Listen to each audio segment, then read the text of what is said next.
Everyone, so today I want to introduce and talk about the case of the wrongful conviction of David Bryant. Alright, beginning with how David Bryant became the suspect in this crime. This crime took place on March 29, 1975, and it dealt with the brutal murder of Karen Smith. She was found dead in her apartment, and she had been brutally stabbed to death as well as raped. Now, David was questioned by police as he had been the last person to be seen with Karen, according to the witness, Billy Tyler. He said that he had seen David with Karen at a corner store which was near her apartment complex. So after that, police went to David to question him for further information. Keep in mind that David was only 18 at the time, and he was held for half a day just for simple questioning, which is quite a long time. David eventually confessed to the crime, and he also explained how he committed the murder, saying that he had simply gone to her with her apartment after asking Karen for candy. He went to her apartment where he stabbed her and raped her, and then he said he disposed of the knife in a large dumpster nearby and changed his clothes. That is what he told police when he confessed. Alright, so moving on to the trial. During the trial, there was a lot of new information being presented and a lot of new issues being addressed. Issues that were found, such as misconduct, forensics, and false confessions. So during the trial, it was found that David had been threatened and beaten by the police officers into falsely confessing to the murder. So David did not initially want to confess, it was more that he was threatened. Along with that, forensics, as in forensic scientists, never found any blood on David's clothing. So the clothing that David had worn on the day of that crime was collected and sent off for testing, but forensic scientists did not find any blood that somehow attached David to that crime, which was quite odd since it was a very brutal stabbing and there was bound to be blood on David's clothes if he had actually committed that murder. As for that, regardless of what went down in the court, David was sentenced to 25 years to life after having sexual abuse and some weapons charges dropped. Now, as for appeals, David did appeal several times but had a hard time getting through since by the time he appealed, a lot of time had passed by and attorneys had a lot of trouble finding his records, and it was very hard for them to be able to submit an appeal when they didn't have all the records on his case. But regardless of that, in February of 2016, David did file a petition for writ habeas corpus, and his petition was finally granted in August of 2017. As for David's exoneration and life after exoneration, so David was finally exonerated, and things that led up to that was actually the witness Billy Tyler. He, in David's case, actually years later came out stating that he had also falsely confessed, as police actually convinced him into falsely confessing, saying that it would be the right thing because he would be helping obtain justice for his friend Karen. So there was also official misconduct playing a role there. As for the petition that David filed in August 2017, it was finally granted and they vacated his conviction. So David was finally released on July 11, 2018. As for compensation, it's not exactly known how much compensation David received. I know that he did file a claim against the court for compensation, and I believe he did receive some, but it's not exactly known how much he will be receiving. Now, as for the two main leading issues in the cause for David's wrongful conviction, it would be false confessions and official misconduct, which played a big role. Alright, as for false confessions played a big role in David Bryant's case, and they are actually one of the biggest issues and main reasons as to why and how David was wrongfully convicted. So, when a false confession is given, it can weigh heavily on the jurors or prosecutor's decision, sometimes even both, when trying to convict somebody. In David Bryant's case, False confessions were given twice, once with the witness, which was Billy Tyler, and of course, the other confession was given by himself, David. As for David's side, he was forced and threatened and physically beaten by the police officers who were interrogating him into giving a false confession, into admitting guilt. Whereas in Billy Tyler's situation, he was more in a way coerced and convinced that if he gave this false confession, this made up story that the police officers were giving him, he would help bring justice for Karen Smith and her death. So that was just their way of interrogating, their method of interrogation, in which Billy Tyler fell into. Confessions are often very important because they are important evidence in a case that can impact not only the person being accused of the crime, but also the decision in the whole.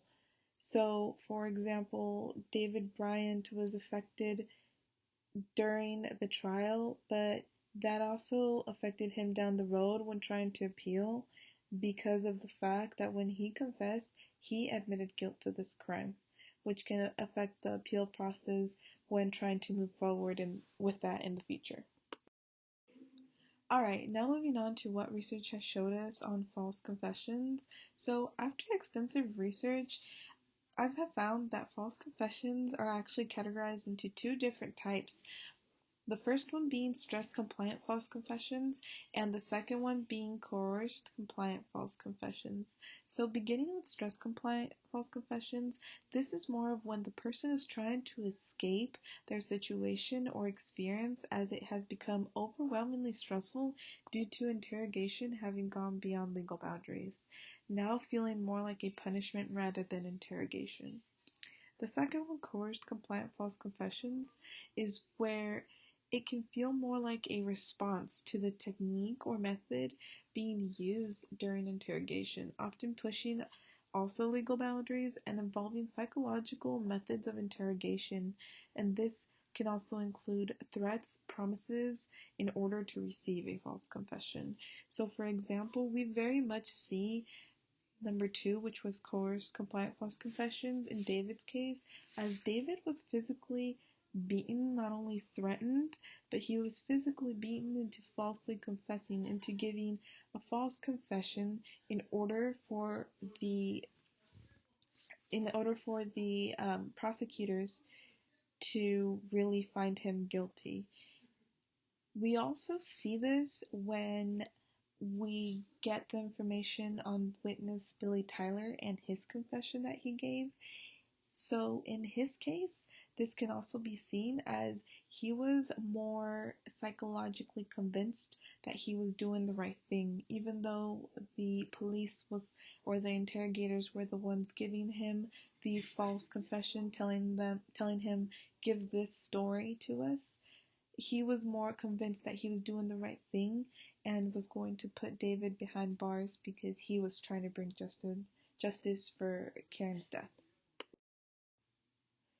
Alright, now with the second issue in David Bryant's case, it was official misconduct. Now, official misconduct comes into play when a public official, such as a police officer, commits improper or illegal acts, and this is definitely seen in David Bryant's case, as in his case, when being questioned, the officers beat David and forced him to confess. They said that they beat him until he confessed and basically said what they wanted him to say. This is also seen when police pretty much convinced witness Billy Tyler to lie and tell a story that was not true as a confession. This is shown as official misconduct because police officers were not legally obtaining this information, but rather coercing victims like Billy Tyler and David into saying things that were not true, officially becoming into a false confession that very much negatively impacted David's case and cost him many years behind bars. Alright, so now as for what research has shown on official misconduct, so it's Official misconduct is actually one of the leading reasons in wrongful convictions. So, statistics of an article by authors Daggett and Scott have actually shown that researchers found that 72% of exonerations for big crimes such as a murder have involved misconduct, some type of misconduct by police or prosecutors, and sometimes even both. There are also many issues within the system that have to deal with the reliability and validity of evidence, which can later be determined as misconduct when further analyzed, but a lot of the times it's not seen right away, but rather discovered during trial or sometimes after the trial when trying to submit appeals for cases. And lastly, statistics in that same article also show that a lot of the people that were involved in that research study, their cases were actually overturned due to official misconduct being found in them. Alright, now as for reform methods that we can input into the system for both false confessions and misconduct, beginning with false confessions, one way that reform can happen in the system is having expert testimony in court or using expert testimony in court for false confessions. This can be very helpful to both prosecutors and the jurors when trying to convict somebody of a crime. This will allow better explanation of the psychological effect of common interrogation techniques that are used by law enforcement. Many don't actually comprehend or understand how an innocent person can just confess and admit guilt to a crime that they actually did not commit.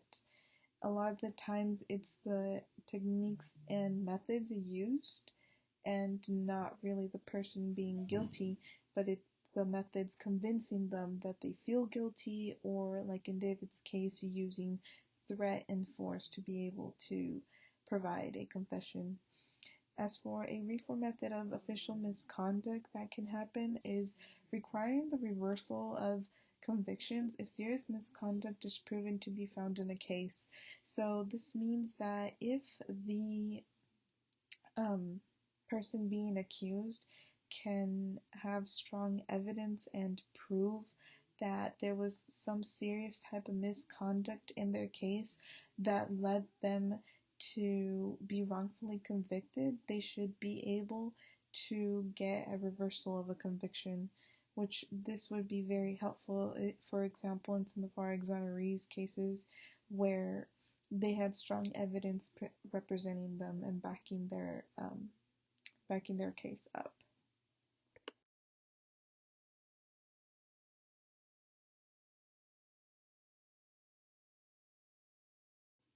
All right, thank you for giving me your attention and listening.